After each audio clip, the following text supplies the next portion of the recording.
All right, Bobby, you're our intro guy. Today is a special day, and today is a podcast where we talk about that special day. I don't know why I sounded a little bit like Jerry Seinfeld to myself. A special day. Special day. But I'm Bobby Parker. I'm Joey Nickel. Welcome to Today Is.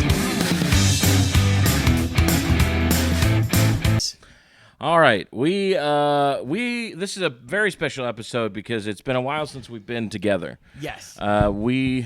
So last week I released a makeshift episode, I guess you could say. I released an episode that was not a normal episode. It was only about 4.5 minutes long, but we double recorded a couple weeks ago to try it because I went to Ohio for the week, and we recorded the wrong topic. I think I need to speak up at this point.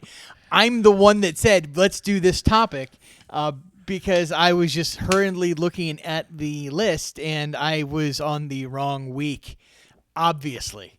It was a good topic. We're not going to say what it is because Yeah. we're going to release it on the day that it was intended to be released. But it was a good topic, but it just wasn't a topic that existed last week. So, Right. So I decided not to release it because I wanted to save it for when it was such a good episode. It was an exceptional episode. So it was my mistake. So I said, hey, we either do a different episode or we release it early. I was happy with either. So we went with the makeshift episode. Yeah. And I almost promised a double episode this week, and then I was like, I'm not promising that. I'm not. I almost, like last time on that makeshift episode that I recorded, I almost said next week we'll do a double episode to make up for it. I thought we could do like a release one Tuesday and release one today, which is Saturday. And I decided that I did not want to commit to that, and I'm glad I decided to do that because yes, thank you. I would like you to know that I am now like member of like Reddit groups like podcast transfer nightmare and I'm learning so much about this. Like you've taught me a lot. I'm learning as we're going. Holy moly! There's so much to know. There is, and we almost didn't have the episode just now because I could not find the SD card. I was very mad. I was very mad at myself because I could not find the SD card. I was very.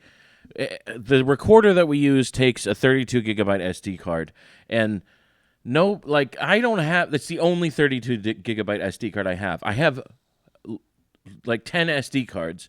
All of them are more than 32 gigabytes, and that doesn't work on this recorder that we have.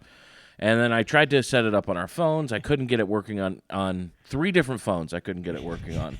Each one was a different problem. I was so frustrated at the beginning of this episode, and magically I am still frustrated. So we've got.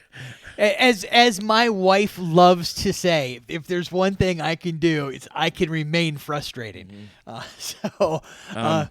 But we've got a great episode for you today. I've got a lot to talk about.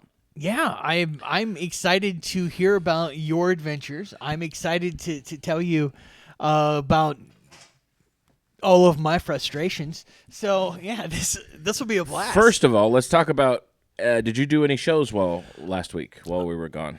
So last week, yes, I was at the Comedy Zone. I was hosting. So I got to host for the amazing Michael Palascak. That's right, Michael Palascak. That is one. I actually was very sad I was out of town for that because I always like to jump on that show when I can. Yes. I love Michael Palascak. He's a friend. I've known him for now probably 4 years. Oh, I didn't even think about bringing up. I was with him for one night because so another friend of ours, Jonathan Brandenburg, was hosting and his wife had something come up. So so he was the scheduled MC, Jonathan Brandenburg. Yep. Okay. He was scheduled. So he's like, hey, would you mind doing Saturday night? I'm like, yeah, it'll be a blast. Then I found out it was Michael Palascak. I'm like, oh yeah, he's great. Yeah, he's cool. And Mike Freed was the feature.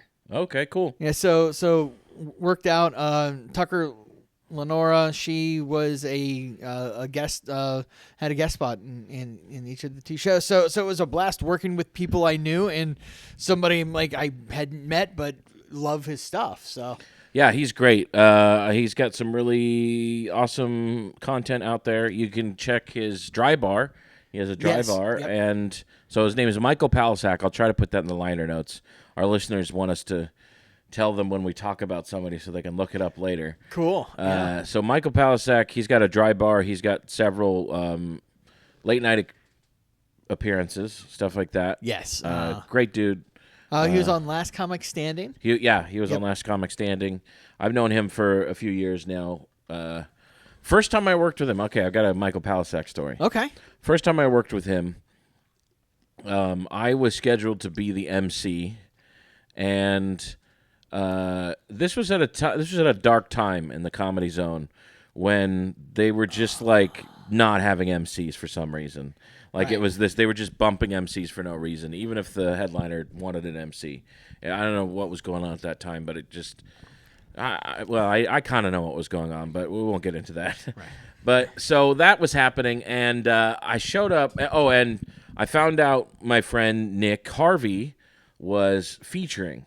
So I was scheduled to MC. Then, like literally a day before the show, I get a message that we're doing a 2-man show this weekend. Mm-hmm. I had already asked off for my trivia show for Thursday, so I came anyway just to hang out with Michael Palascak. And I hadn't met him yet, but I knew he was a dry bar comic, and I knew he was, a clean comic. I knew we would probably get along. So I show up to the show, and there's a guy setting up merch that is not Michael Palascak, and it's not Nick Harvey. And I knew Nick Harvey was featuring. And Nick Harvey comes in and he goes, "Hey, how you doing?" I was like, "Yeah, good to see you." Then he looks at this guy, and he's like, "Who's this guy setting up merch right now?" And I'm like, I don't know. I thought maybe it was Michael Palascak's guy, like he had a manager or something that was setting up merch. Reasonable. Then we started looking at the merch, and it was not Michael Palascak. It didn't look like it was geared towards Michael Palascak. Right. And Nick says, "Hey, what's up, man? What's going on?" And he goes, "Yeah, hey, I'm one of the comics tonight on the show." And he's like, "Yeah?" And he's like, "Yeah, I'm the feature."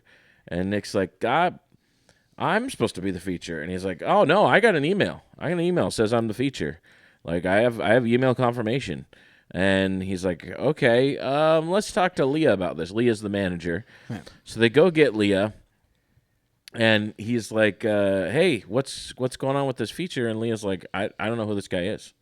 I don't know." And he's like, "No, I have an email. Like I was supposed to feature." So the first thought is the person who books the features is a guy out of I won't say his name. I don't know if he'd want us to say his name or not. I don't know. He might not care.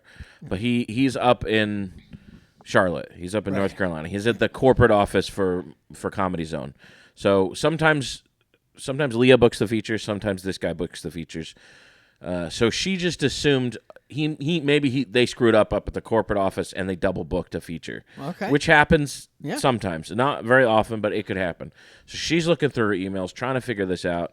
She's like, "I don't have any email about you at all. I don't know who you are. I don't know where you came from." And he's like, "Let me pull up my email." So he pulls up his email. He's like, "Yeah, here it is, my email confirmation." Right. It was from the hostess, the person who seats people. Whoa. It was like was it like "Hey, yes, I will hire you as a comedian"? So here's the deal. So the email was from the person who she worked the front desk at the Comedy Zone and sometimes would work the front desk at the hotel. She just was an employee there.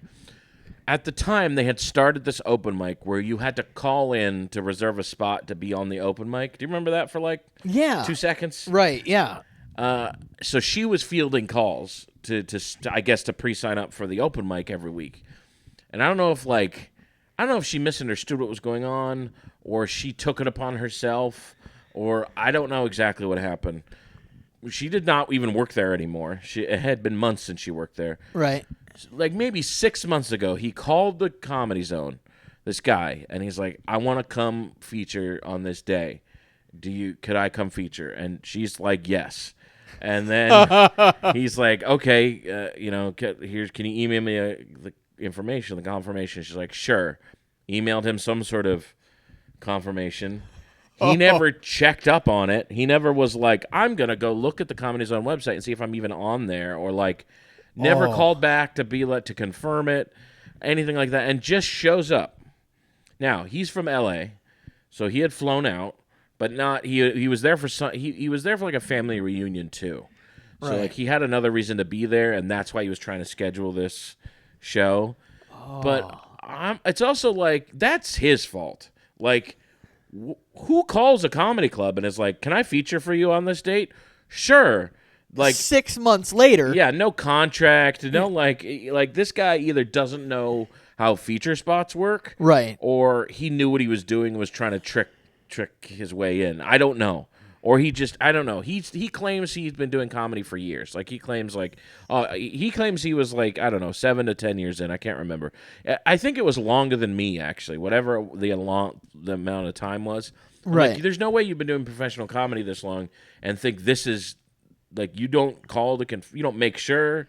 Right. Like before you get going. It's like and it was such a like weird, I don't know. It's like you don't find out who the manager is or who like how they book things.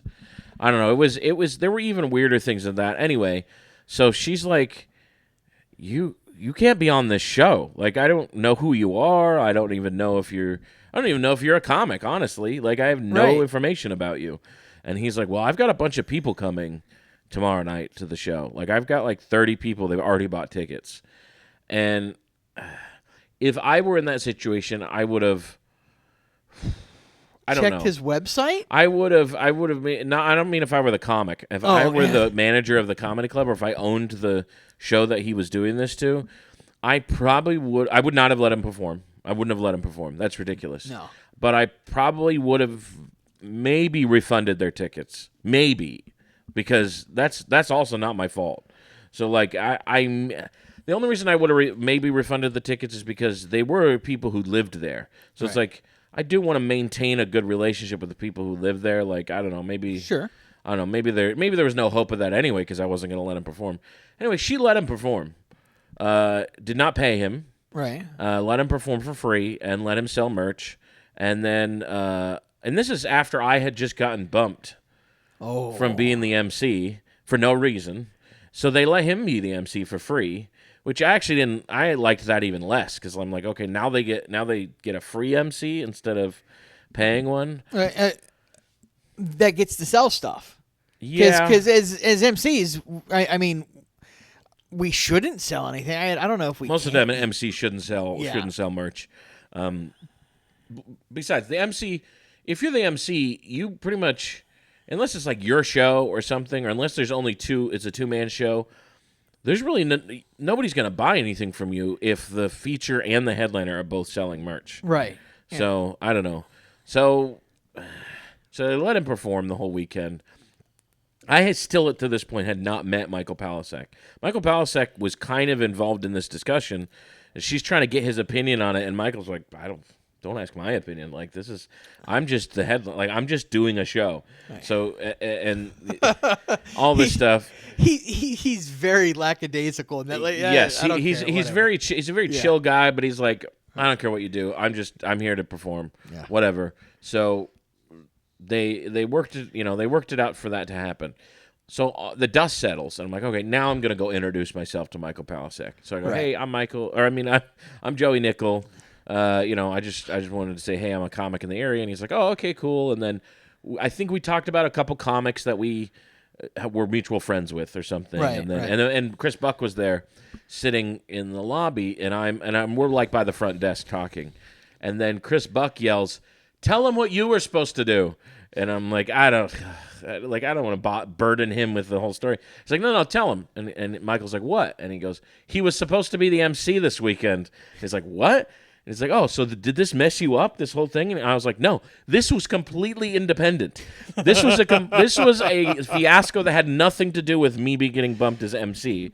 So it was so crazy. So then he's like, oh, well, that I feel bad. He's like, was like, I kind of wanted to have an MC. I mean, I'm glad we were having an MC, but I feel bad you got bumped. So then he talked to Leah, and he's like, yeah, we're going to have him guest set the whole weekend.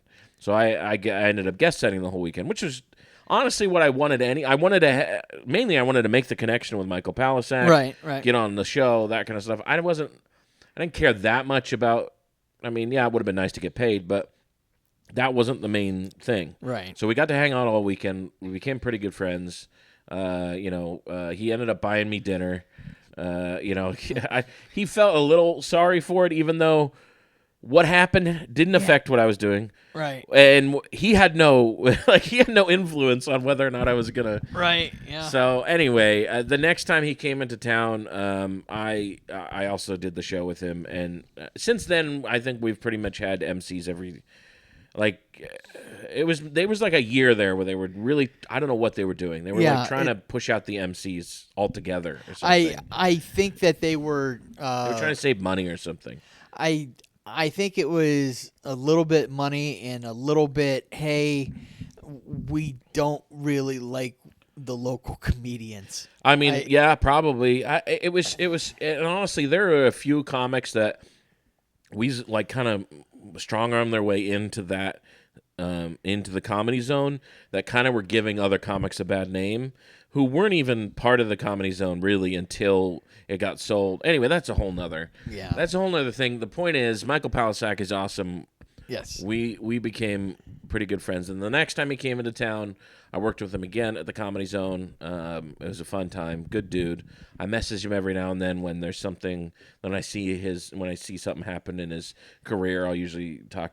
Say, hey, good job on that or whatever. Nice. Or if he's going to be in the area, I might, message him to see if I can get on a show that he's going to be on. That kind of stuff. Cool beans. Good dude. Really solid dude. Yeah. So, but now they pretty much have MCs at the Comedy Zone most of the time. Right. The thing that stinks, and it was awesome. I loved it. I wish I had gotten multiple nights because the first show it's like, hey, I'm the MC, but you don't really get to hang out, especially with a touring comedian when you're still the local guy. You don't really chat with them until you make the audience laugh in front of them. Right. You got to make your bones. And a lot of times you have to prove you're funny you. before they open up. Right. Like if I start becoming friends with this guy and I find out he's not funny, that's not going to be good. Right. Yeah. So. And even if it's like, I'm not, not my style of humor. If the audience gets it, that's the thing. Like, right. Like, because there are plenty of comedians where I'm like, I don't get what they're doing, but the audience loves it. Hey, it's working. So anyway, that was this weekend. So now that we've talked all about Michael Palascak, you can't go see him because that was last weekend. Okay, while that was happening, I was in Ohio. Yes. Me and my family, we drove up to Ohio for a family reunion and birthday celebration for my aunt. It was a lot of fun. I have not been to Ohio in like 20 years. So it was a lot of fun to go back and see a lot of the old stuff. I was born in Cleveland, but my parents were both born in Canton, Ohio. Yes. And where you were born in? I was born in Canton, Ohio. I believe the same hospital as your brother and probably your parents. Yeah. So, and what high school did you go to? I went to Jackson High School. So it's a rival of the high school your parents went to. Your dad went. My dad went to Perry. Your dad went to Perry. Yeah. So it's Maslin Perry. Yeah. Is the official name. I went to Maslin Jackson. Yeah. And then Maslin Washington. That's the famous Maslin Tiger football school. But so Perry and Jackson. Big rivals. It is funny because Texas I know likes to act like they're the big high school football state, but Ohio, especially Canton, there are 2 high school football stadiums in Canton that seat 20,000. Yeah. 2. There's 2 of them. Yes. That seat 20,000. And I've played in both of them. Yeah. Yeah. It's amazing. Absolutely amazing. Did you win any either of those stadiums? I've won at both of them. Really? Yes. Okay. Yep. So varsity won in the I forget the official name of the stadium. It's the Maslin. It's the McKinley one where the Pro Football Hall of Fame is. Yeah. Yep. So that was my mom's stadium. Okay. But it was Timken High School or. Yeah, it wasn't the main, like they used it, but it wasn't, they weren't the main school for that stadium, but that was her stadium. But her high school doesn't exist anymore. Yep. It's now it's still a school, but it's not a high school anymore. Like Glen Oak or like Timken or I don't remember. School. Yeah, there's a couple of those schools who But I think my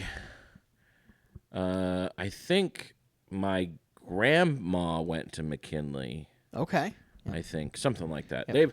We've got Canton all the way back pretty far. Yep. So I never lived in Canton. I was born in Cleveland. Alexa, stop. I was born in Cleveland. That means, is it 7 already? How long have we been going? All right, that's about it. Thank you, guys. Have a week. No, I was born in Cleveland, but my grandparents lived in Canton. Okay. And my grandma and grandpa on my dad's side and my grandpa on my mom's side and aunts and uncles, that kind of stuff. Right. So we visited Canton all the time. We lived in the Midwest a lot. We lived in Indiana for several years. We lived in Iowa, which is a little far, but we'd go. Sure. Even when we lived in Arkansas, we'd go up to Ohio. So I spent many summers there, many weeks in Ohio. So it was fun to go to the old places that I used to go to and remember some of the places and be like, oh, I remember this place. I remember that the way that's designed. We went to Milk and Honey. Oh, my gosh. Yeah. Oh, that is – my mom still talks about their chocolate peanut butter ice cream. Giant hunks of peanut butter. Milk and Honey, great spot. And I remembered it. And I wouldn't have said, like, if somebody's like, hey, what's an ice cream place in Canton? I wouldn't have remembered Milk and Honey off the top of my head. But once my dad, like, the first day we were there, like, we got in on a Monday, I think, and then they got in late Monday, and then we went on, like, a Canton tour on Tuesday. He just drove us around, and we did kind of a tour. Right. And first stop was Milk and Honey. And I was like, oh, I remember this place. I remember Milk and Honey. Classic, old-timey soda fountain kind of place. Yes, it was great. Ice cream is delicious. Yeah, I'm sure they make it there. Yes, like and I know because we got the same kind of ice cream twice, and it was like a different color. Like the next time, like a couple days later, we went back and it was like slightly different color than before, slightly lighter. So like they hand mix it, like they mix that ice cream themselves. Yes, it was very good. So we went there twice. Milk and Honey was good. Pizza Oven, yep. Pizza Oven, which I didn't even know they sold chicken at Pizza Oven. Did you ever have the chicken at Pizza Oven? Yes, had chicken and JoJo's. Did they have JoJo's still? What are JoJo's? The potato wedges. Oh, that's what they call them, JoJo's? Yeah. Oh, yeah, they do call them JoJo's. Yes, we had JoJo's while we were there. We had potato wedges. It was those were delicious. Yep. And like the crust or whatever the seasoning they put on them or whatever, that's really good. Yep. We went there Tuesday. We went there Tuesday for lunch to Pizza Oven. Actually, the day we got in, we ate lunch at Heggy's. You know Heggy's? I don't think I know Heggy's. Heggy's is a chocolate place. Okay, I don't know. Heggy's is really good. Okay. And they also, at the original Heggy's, it's also a nut place. They roast their own nuts there, and you can. Oh, okay. It's actually called Heggy's Nuts, I think. I know that, but yeah, I don't think I've ever eaten. So the chocolate's good, and then the original Heggy's has a lunch place, a little lunch cafe, but now there's Heggy's all over. There's one at the Hall of Fame. Actually, is there? Okay. Actually, have you been to the Hall of Fame recently? No, I haven't been there probably 20 years. It's now called the Hall of Fame Village. Yes, and there's like shopping and all kinds of stuff there, bars and breweries and stuff. It's big now. Like there's all kinds of, and so there's a Heggy's there too. Okay. But it's Yeah, we did that one day. We went to the Hall of Fame. We didn't go inside. We just went to the Village, and then I took pictures in front of the Hall of Fame. It's a cool place to go. Right. Oh, it's amazing. If you like football, like you don't have to love football. If you just like football and history, Yeah, it's a fun place. Super cool. Oh, also, there's like, it's almost turning into an amusement park over there. They have like a Ferris wheel and like, and they have a big right in front of the stadium, right in front of the parking lot. There's just a full-size football field marked off for you to just go play football on. I love that. Like you can, and guys would just show up, like just like a park, just like you would at a park at a like you show up at a basketball court. Just a bunch of guys would show up with a football and just start playing. That's fun. And it was fully marked and everything. Like it was a real legitimate football field, full-size football field right in front of it that you didn't have to pay money to play on or anything. So yeah, that's a and. There's high school facilities right there. I'm sure the high school is right there. Kids they're just out, just hey, let's work on some 7-7. Let's work on this. Let's just go have fun. It's a cool spot. It's such a. I took some cool pictures. So that was and what else did we do?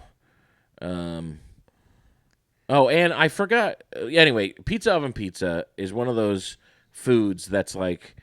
I eat it and I remember it. You know what I mean? Like it's a nostalgic food. So is Heggy's. So stuff like that. That was really fun. And Johnny's Donuts. Johnny's Donuts. Yep. I don't know if you've had Johnny's Donuts. I had Johnny's Donuts. So okay, Heggy's is right there. So we have Heggy's. Okay. Pizza oven is across the street. The original pizza oven. Okay. Which now has a sit down place. Okay. The original pizza oven used to just be a drive-through. Or a to go, right? Like the to go Pizza Huts, you know. It was like quick carry out. Yeah, quick carry out. But they have a sit down now. They remodeled it as a sit down. That's the original pizza oven. The original Heggy's is across the street, and the original Johnny's is like 2 blocks down. It's all right there. And my mom lived in the neighborhoods right next to that area. Okay. When she was growing up, she could walk to all of those places. Gotcha. When she was growing up. And then there's a Dave's Drugs. It's like a pharmacy right there across from Johnny's Donuts. Okay. Yeah. Anyway, we got a Johnny's Donut. I only get one donut while I'm there. It's the cruller, and I get the one with nuts on it. Nice. And it's delicious. Then what else do we do while we were there? Then we went to the McKinley Monument. All those fun stairs. Yeah. Yep. So we went up all those stairs. Now here's something I forgot about. Maybe kids weren't doing this when last time I went there, but there's like the sides of the stairs. It's just this flat platform. Yeah. All these kids sliding down. Oh yes. And it's long. Like they're sliding. So my kids, as soon as we wouldn't have even thought of it, but there were already kids there doing it. So my kids are like, well, we're doing that. So that was like one of their favorite spots, even though it's this boring monument. It's just this giant building where McKinley's there. He's in there, by the way. Yes, he is. It's a mausoleum. It's a mausoleum. He's in there. So when kids did that all the time in the McKinley Monument, those were stairs that kids would go run for football conditioning. Yeah, I could see that. Yeah, for sure. High school. So I could definitely see that. They'd always slide. I never did because we had hills that were a little bit steeper and longer, like right at my high school, which was closer to me. So I'm just gonna run a hill. But yeah, the kids would slide down that platform. That it was instead of like they weren't banisters, it was just like concrete flat. Yeah, and they were like 4 feet wide. Yeah, they're awesome. They'd slide down those. They love that. I'll be honest. I'm happy they haven't roped that off because I worry about national parks being we're worried about kids having fun. They might accelerate. It's still open. You can go slide on those stairs. Oh man, all the way down to the bottom. Love it. And the McKinley Monument's huge. It's so tall. Like you go inside, it's like. I don't know how tall it is. It's like 6 or 7 stories. It's super tall. You get there and you're like, he was a president. Yeah, wow. He was. And I think something I found out while I was there. I think Ohio is maybe tied for the most presidents from that state. I believe so, with 8. Yeah. As I said. I took Ohio history in 2 grades. Yeah, Virginia is the most, with a total of 8, and Ohio second with 7. Oh, okay. New York and Massachusetts have 5 and 4.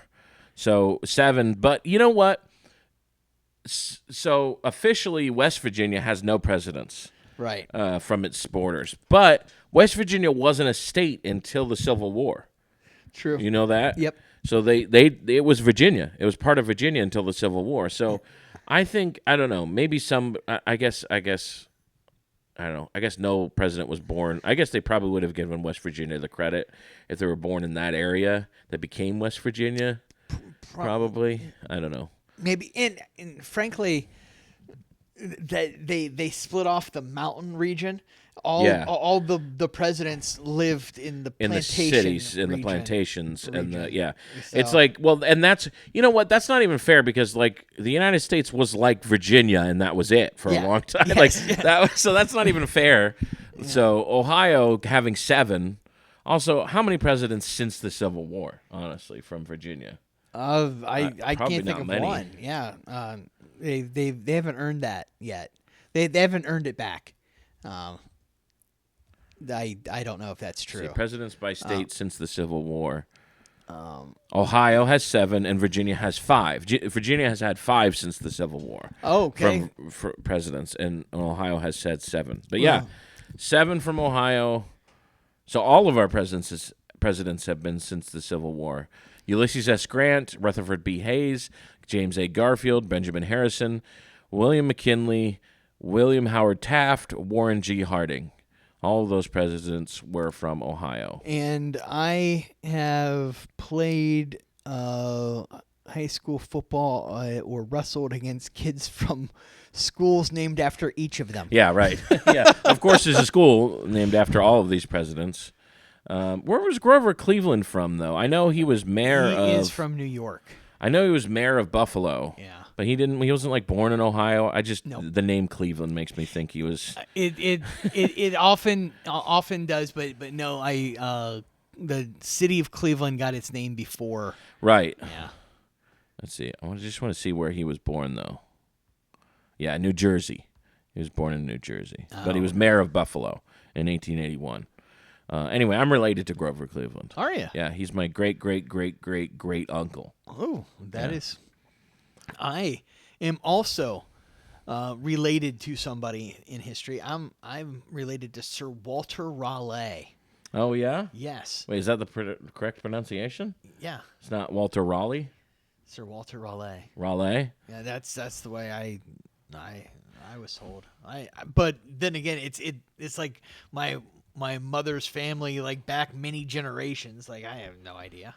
Yeah, that's a long time ago. Yes. Sir Walter Raleigh. Yeah, it was like some genealogical. What was study. he known for? He was known for establishing a colony in Roanoke. Yep, and also Is that Raleigh, North Carolina? I'm pretty sure that's is named after him. Yep, and he was also known for I believe having inappropriate relations or like possible inappropriate relations with one of the kings or queens people and being locked in a tower for a lot of his life. Okay. Yeah. So now Raleigh, North Carolina is home to a isn't that where Good Nights is? The comedy club?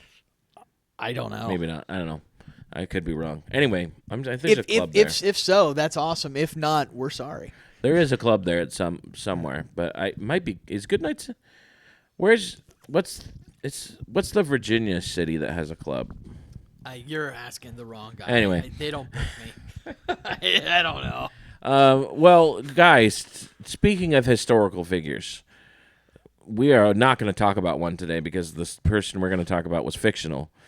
I think he's impacted history, though. It is. That is true. That is true. We are going to talk about. This is National Paul Bunyan Day. National Paul Bunyan Day. It is to celebrate the mythological character known as Paul Bunyan. Where was that? Okay. Now, what do you know about Paul Bunyan? Oh, so Paul Bunyan, I loved him because he was featured in a Disney short movie. Yes, I was going to say the same thing. All of my knowledge of Paul Bunyan is from that cartoon, the Paul Bunyan cartoon. They had that, and they usually tagged it with the Pecos Bill one. Yes. So those two were usually together. But Paul Bunyan, he was a legendary lumberjack. And he was larger than life. Some say as tall as 50 feet tall. And he had a blue ox named. It's a feminine name. It's. It was a female. The ox was a female. Yeah, blue ox. Wait, was it? Maybe I just assumed it was a female because of the name. I assume so as well. It's blue ox, female name, and he was a legendary worker and just tougher than any other man kind of thing. Like he would do crazy things. Like I think he would like shower in Niagara Falls and stuff like that. No, I can't find it. What was the name? Babe the big blue ox. Yep. Yeah. I guess Babe isn't necessarily a girl's name. No, like Babe Ruth. Babe Ruth. But like I just associate that with a feminine. Yeah, probably because of the movie Sandlot. I think I always assumed Babe was a female also. But are ox female? Can ox be female, or is that only male? Oxen. I don't know if that's a cow versus bull. So I thought ox was just. Can ox be female? No, an ox cannot be female. Okay, an ox is a castrated male bovine. Yeah. Okay, I did not know that. So, an ox is just a cow, but it's just a cow that's been bred for pulling stuff. Well, I did not know exactly what an ox was, other than a large thing that pulled stuff. Yeah. So an ox is there's no difference between an ox and a cow. It's just the ox is just intended to be a work animal. Well, I'm going to say there is a difference because an ox is a castrated male bovine. Yeah, right? Yeah, yeah. Big difference. Yeah. So it's it's basically a bull. Okay. That is being used for pulling. That's used as a beast of burden instead of. This sounds so much like my marriage. A castrated. I'm just a giant. Just used to carry things. I carry things and I don't have a lot to say in what's going on. Yeah, it's anymore. just a bull that's been trained to it's just a bull that's been trained well and has no balls. So again, we're right back and to just is National Marriage Definition right. Day. Wow. I think today is also Celebrate Your Marriage Day. I don't know if you knew that. That's not even a joke. I think that actually is a day today. That would make complete sense. I will. There was a song, not about what we're talking about. Not about that. There was a Paul Bunyan song in that cartoon. You remember? It was like, "Hey, Paul Bunyan," or something like that, right? Yeah, because they usually had those songs, and it rings a bell. Alexa, play the Paul Bunyan song.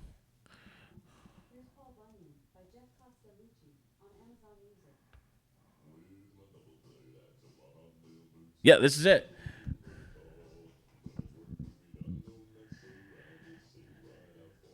Yeah, that's it. Hey, Paul. Paul Bunyan. Hey, Paul. Yeah. Alexa, stop. I don't want to get sued. But I remember that song. Hey, Paul Bunyan. And his really low voice. Yep. Yeah.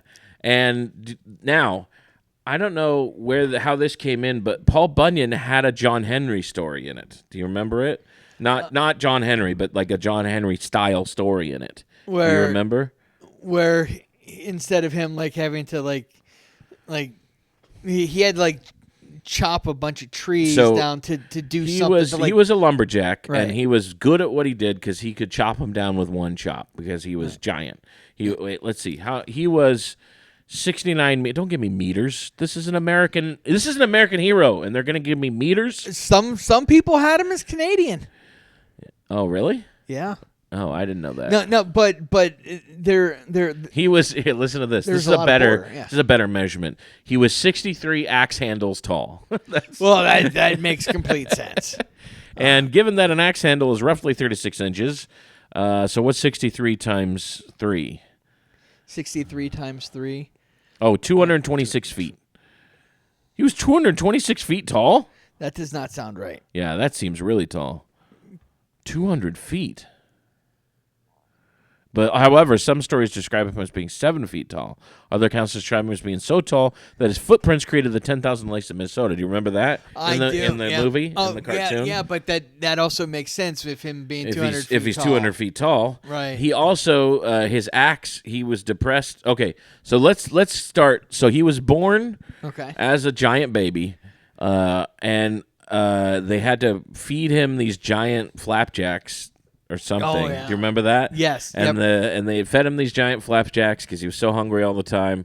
And then when he was a kid, he met the ox. He found Babe, the big blue ox, in the middle of. They found each other and they became best friends. Then he would chop and the ox would haul. That was he'd chop the wood down, the ox would haul it, and then it got to the point where he. This guy comes with this machine to chop down. It's like an electric saw to chop down all these trees. And he claims he can do it the fastest. And all these logging companies are like, we're going to hire this guy. And Paul Bunyan's like, I can do it faster than this guy. I can chop more wood in the amount of, so they gave an amount of time. And then he had to chop more wood than the machine. Right. And so he gets to chopping and Babe gets to hauling. And then they get to the end. The time is up, and they stack all their logs up, and then whoever has the tallest mountain of logs wins. Right. And the guy with the machine won by like a quarter inch or something like that. Do you remember that part of the movie? I do not. The guy with the machine won. Unlike John Henry, the guy with the machine won, and so Paul Bunyan was so sad that he walked away and drug his axe on the ground, and that crevice became the Grand Canyon. Oh. Remember that? Okay. I remember that. Yep. So basically, Paul Bunyan was like Zeus, like for America, like for all the American landmarks. He's like our mythological Forrest Gump. Yes. Right. He had his hand in all of these things. And what was the other thing? Oh, like thunder is like him wrestling Babe, like parents used to tell their kids, "Oh, that's just Babe," and they'd smash heads. Yes, they'd smash heads, and that's just what thunder is. Yep. Yeah. Yep. I do remember. We should have watched this cartoon. Yeah, leading up to the episode today. I forgot about that cartoon. I had to sit down and think, like, what do I know about it? And that's actually one of the things I really like about driving to the episode. It's like I get to think, what do I know about this? What do I know about this? And kind of put those thoughts together.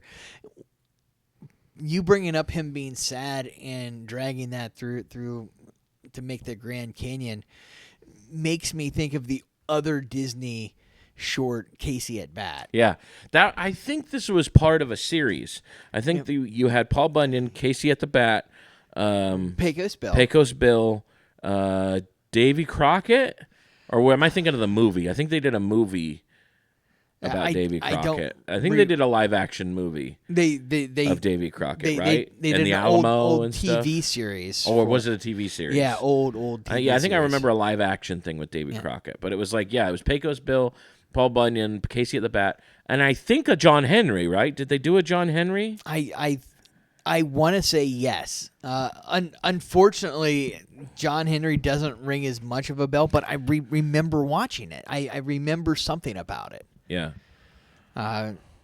Yeah.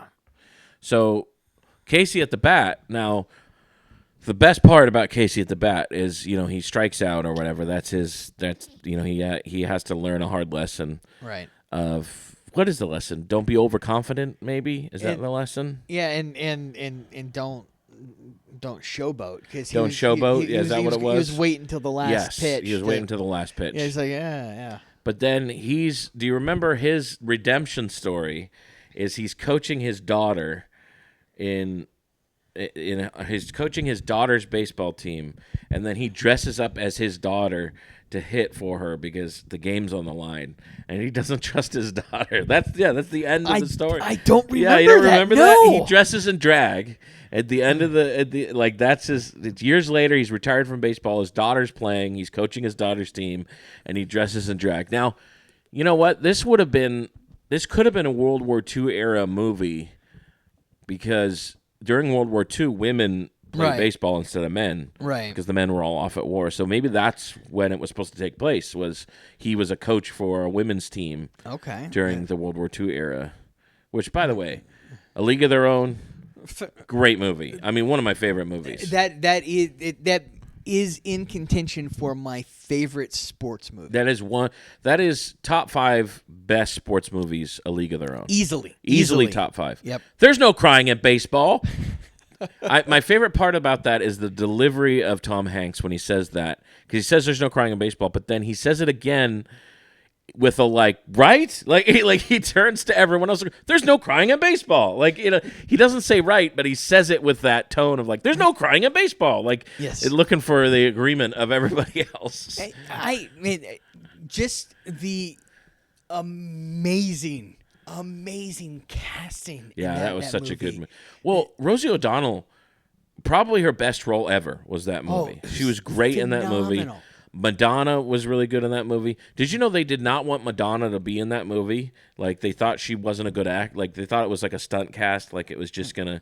But the studio really wanted her to be in it because they knew it would sell tickets. Right. And so her and Rosie ended up improving half their lines.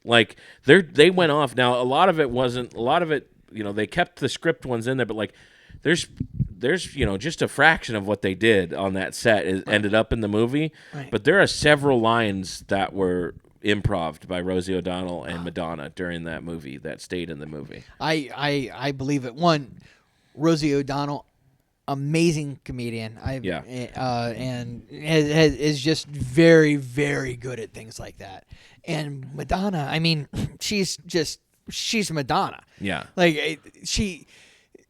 People might not have thought of her as a good actress. She was in several movies prior to A League of She of was, Their Own. yeah, but they weren't great, but she played her role well. And I think it was the director. She wasn't convinced about Madonna when they cast her, but she ended up being great in that movie. It was Penny Marshall, right? Penny Marshall was the director. Yeah. Penny Marshall. Really good, really good. So, she did great. She wrote it too. She had to have had her hand in it. She had her hand in it at some point, writing it. But she directed it. And obviously Tom Hanks and what's her name? The kind Gina of Davis. Gina Davis, yeah. Yep. I guess she was the main character. Gina Davis. She was the lead. Yep. You kind of saw it through her eyes, even though it's an ensemble cast. Really, yes. You kind of see the whole experience through her eyes, pretty much. Yeah, she was the. It's tough to say because she was the athletic star, but she was the everyman. Yes. Because her perspective is I don't necessarily want to be here. Yes, she didn't want to be there, and she was the leader. She was the Yes. leader of the team. She was everyone looked up to her. She was the, obviously her younger sister was on the team too, but she was the older sister of the whole team. Yep. Anyway, that has nothing to do with Paul Bunyan. No, but they swung those bats just like he swung his axe. They slow through timber. Okay. Yeah. All right. So according to the internet, Paul Bunyan, his origin stories, nobody really has a consensus on where he's supposed to be from. Right. People say Minnesota, Maine, and Michigan are the places. Okay. Minnesota has that connection of the lakes. Right. I see that. It basically the logging industry, the logging camps and stuff like that is all from those areas, the 19th century logging camps and stuff. Right. And it does in the internet does mention his Canadian origins too, right. Some of the Canadian influence. And there's also thought there because I also connect him with Maine. and Stephen Yeah. King from the book It. Yeah.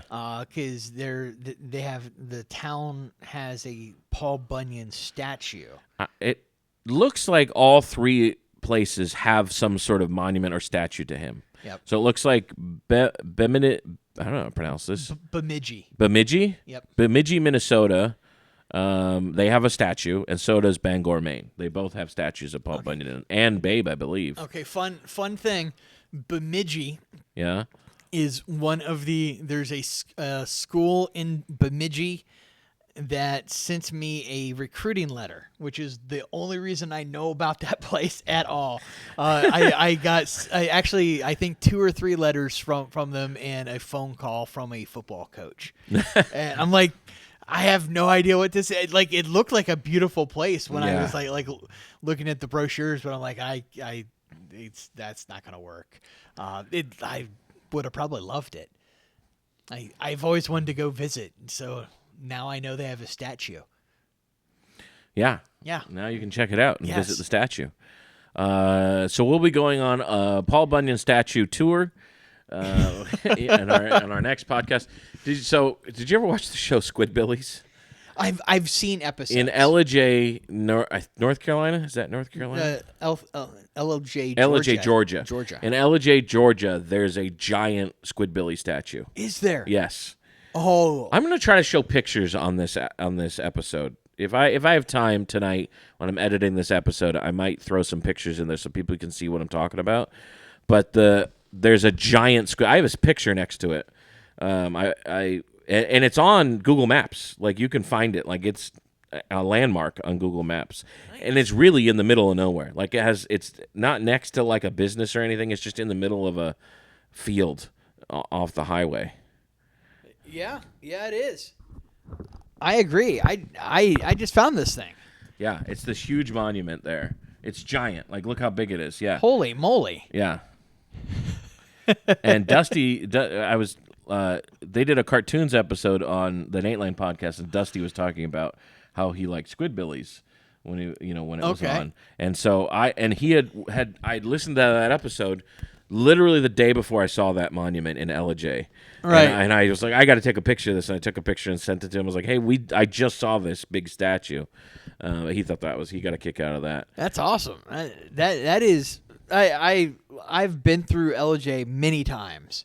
Like not like, hey, I'm hanging out in Ellijay, but yeah. I've been through there and never seen that. I can't wait. We stayed there last year. Yeah, last year. Yeah. Okay. We went up there, stayed in a cabin in Ellijay last year. Yeah, it's it's beautiful place. But yeah, find that monument next time you're up there. Absolutely. Paul, anything else about Paul Bunyan? Well, obviously we decorated our set. Yes, we are with lumberjack, with classic lumberjack tools, paper towels. Right. Classic lumberjack tools, paper towels, and this is one of 2 buffalo check. This is called buffalo check. Yes. Buffalo plaid or buffalo check. I thought buffalo check, but buffalo check. It's like made from buffaloes in the Czech Republic. Yes, okay. They're well known there. Is buffalo fur from the Czech Republic. Why is it called buffalo check? Do you think? I would have no idea. I'm looking it up. Yeah, we have a computer today. Yes, I'm not wearing a full sleeved flannel because my shirts have been given away, but I'm wearing this shirt, which I should love. But I would like to point out, makes it look like I've got a really big set of boobs. Oh, I try not to wear this shirt most of the time right now. Buffalo check, also known as buffalo plaid. All right, so I guess it's either one. Okay. Is a pattern of large, bold checks, typically featuring 2 contrasting colors, often red and black. So it doesn't have to be red and black. But I think most people, when they think of buffalo check, they think of this. Right. And I think it's weird that it's called contrasting because I don't think they're contrasting. I think they like. Huh. Yeah, you're right. Because I thought contrast was opposite sides of the color wheel. But No, that's complementary colors. I don't know. I don't know. Let me see. But why is it called buffalo? Okay, buffalo plaid, the name. The name buffalo plaid is said to have originated from the designer of the first ready-made wool-rich garment featuring the pattern, who also owned a buffalo herd. What? Wow. That doesn't even make any sense. Like, why? I'm just glad it didn't say because he looked like a buffalo. Yeah, I don't understand that. Like that. So, like, let's say I make like, what? That'd be like if we made like this podcast, Right. like people named this podcast the Oak Tree Podcast because I had oak trees in my. Actually, that makes more sense. Actually, Right. Like we could call this the Oak Tree Podcast, and it would make more sense than Buffalo Plaid. It's like what kind of what? Oh, this is a new pattern I made. It's some. That's a Chevy Malibu. Yeah, That's a Chevy Malibu wait, what? pattern. Why are you calling it that? Because you own a Chevy Malibu. Yes. It's like, what? Like, what? I don't. Yeah, you're the Chevy Malibu guy. Everyone knows you as the Chevy Malibu guy. You're wearing. So this is now Chevy Malibu. That's the Chevy Malibu. Come check shirt. out Chevy Malibu dots over here. Yeah. He's got Chevy Malibu dots all over. Yeah, that's weird. That's weird that they call it Buffalo. The guy happened to own Buffalo? I don't know. Maybe now I could see if like he owned a buffalo herd and the people who worked on this buffalo farm, he gave them all these jackets. This the wool jackets with this pattern on them, and everybody know. It'd be like, okay, that would make sense if you're like, okay, like Chick-fil-A red, like that make, something like that. Okay, yeah. But still, that'd be more like calling it chicken red. Like, it still doesn't make any sense why it's not the guy's name. Like, why isn't it the guy's name?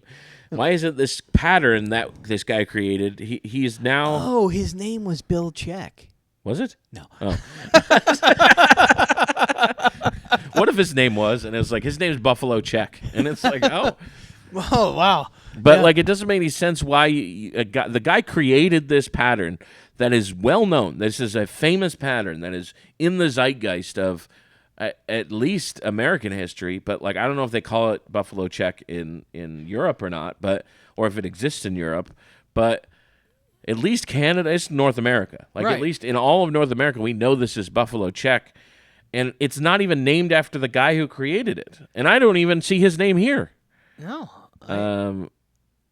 The designer's buffalo herd. But who was the designer? Bill Check. Oh, Woolrich.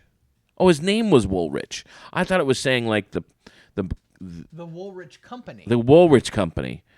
Okay, that makes more sense. But I thought it was trying to say that the material was made out of wool. I was misreading this and thinking that. Okay. Lumberjacks.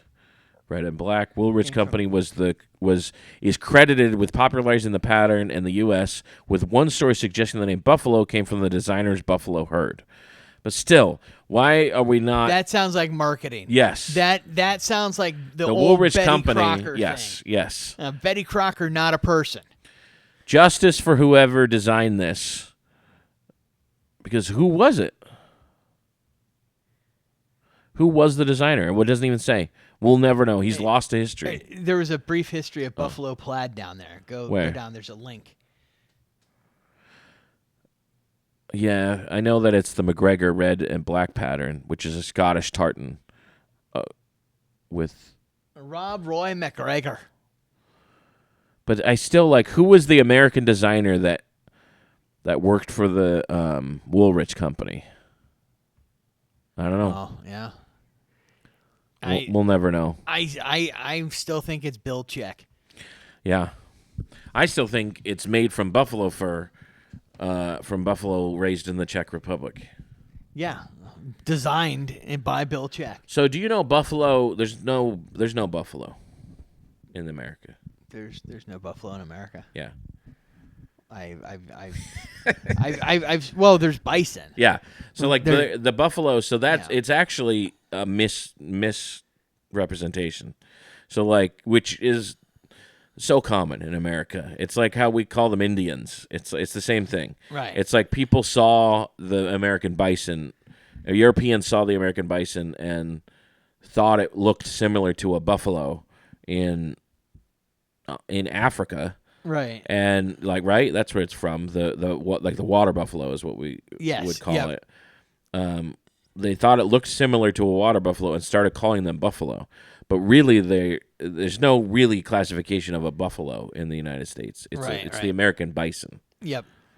Bison. I had to think about it. I'm like, yeah, you're right. It's bison. But it's like people are like, well, what's the difference between a buffalo and a bison? It's like, well, there's really no buffalo here. Did you see any bison in Ohio? I did not see any bison in Ohio. Are there bison in Ohio? Yeah, well, where I grew up, there was like 2 or 3 like bison farms. Oh, really? Right by, yeah.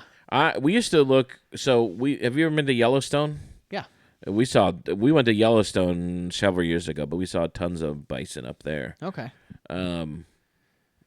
Yeah, I just bring it up because I'm like, you were there. It's just one of the things I remember. We'd always stop and get like. Are there any buffalo in Buffalo? No. Huh. Have you ever? Not. I don't think anymore. Do you know what buffalo mozzarella is? It's mozzarella made from the milk of a buffalo in Italy. Yeah. But they're water buffalo. They're not American bison. They're buffalo from Africa that they have. It's a special. I think they're domesticated now. Like this, I'm pretty sure the ones they use in Italy. They're like they brought the breed over, wild buffalo over, and then it's tough. Over generations domesticated them into like more of a cattle. Right. And then it is tough to milk a wild buffalo. Yeah. So now they have this breed of domesticated African buffalo that are kept in Italy, and then they make mozzarella out of it, and it's very good. I like buffalo mozzarella a lot. It's amazing. Yeah, it's very good, buffalo mozzarella. Yeah. Well, today has been a day. Today is. Oh well, let's. What are we doing? What do we have going on? Oh yeah. So last time we were here, I was going to be on a show with John Reap, which has been postponed. Oh, why? Why? I don't know. Oh. I'll text him. Yeah. I have John Reap's phone number, by the way. Do you? Yeah, I text him every now and then, but he never really engages that much, so I don't really text him that much. Yeah, Freed, Mike Freed also had helped set up that show, and he's like, yeah, they pushed it out. Like, it was like we didn't have a lot of ticket sales. I don't know if that was it, but there's some other schedule things. So pushed it out. So I don't know if I'm gonna be able to do it. Yeah, but coming up, we've got a couple shows together. So, we do. July 11th, Bottlenose. Bottlenose Brewing, July 11th. The ticket link is live. Excellent. The Facebook event is live. Please join the Facebook event. Buy a ticket. They are $20. It also comes with a drink. Nice. So $20 includes a drink. Please buy tickets to that show. The ticket website is made in-house. The Bottlenose Brewing made the ticket website themselves. Awesome. So we don't have to worry about splitting the commission or something like that, like we did with the others, Eventbrite and stuff. Yeah. So anyway, buy a ticket. I'll probably post the ticket link in the liner notes. I'll probably post the ticket link, but also look at our Facebook pages. We're going to post about the show and everything. Join the event. Yeah, absolutely. And we'll also be doing Knock Knock Comedy together the following week. That's July 19th at the Emerald Room. Yeah. Yes. July 19th at the Emerald Room. That is with J-Paw, and I don't know who else is on that show. I don't know either. But J-Paw is also on Bottlenose. Is she? Yes. Right. J-Paw will be our MC for Bottlenose. Cool beans. So multiple chances to see multiple sets. Yeah, so come out. Please come out to Bottlenose so that it's not a failure and we don't get sad. Please do that. Please do that. Yes, it's a really cool place. They have good food there too. Ooh. I'm excited for this. They have good food, which is I'm always happy to have a show at a place with good food. Yes. So I was not aware this of is that food. the same one of the bartenders and event managers that was at Barley and Pie is Okay. now at Bottlenose. That's how we got connected with Bottlenose. Awesome. Yeah. So yeah, I know them for having great food. Yeah. So good food, good show, good place. Please come out to Bottlenose. Please come out to Knock Knock at the Emerald Room, July 11th, July 19th. Please check us out. Also, shout out to Spike Yoder. Oh, yes. Who thought we forgot his sponsorship. I had to show him that we made a special episode to his sponsorship that actually had more downloads than the main episode that week. Excellent. And he had to apologize to me because he had been bad-mouthing me all over town, saying I don't live up to my obligations. Yeah. But shout out to Spike Yoder. Go to SpikeYodersComedy.com to check him out. But he's been our only sponsor we've ever had. Yes. And I would very much like to thank Spike Yoder for his sponsorship. Yeah. What else? I think we covered stuff. Yeah. All right. Thank you guys for joining us today. Today has been National Paul Bunyan Day. Celebrate by buying some paper towels. They are not a sponsor, so I'm not going to name them. Buy some. You know which ones. Buy some paper towels. Buy some Buffalo Check, and wear it like I am, and sweat to death. Yes. Go dress in denim and flannel. Yeah. And swing axes around the woods because that's what overalls seem appropriate probably for that. Yeah. Wear some boots, some good pair of boots. I'm a lumberjack, and that's okay. Yeah. All right.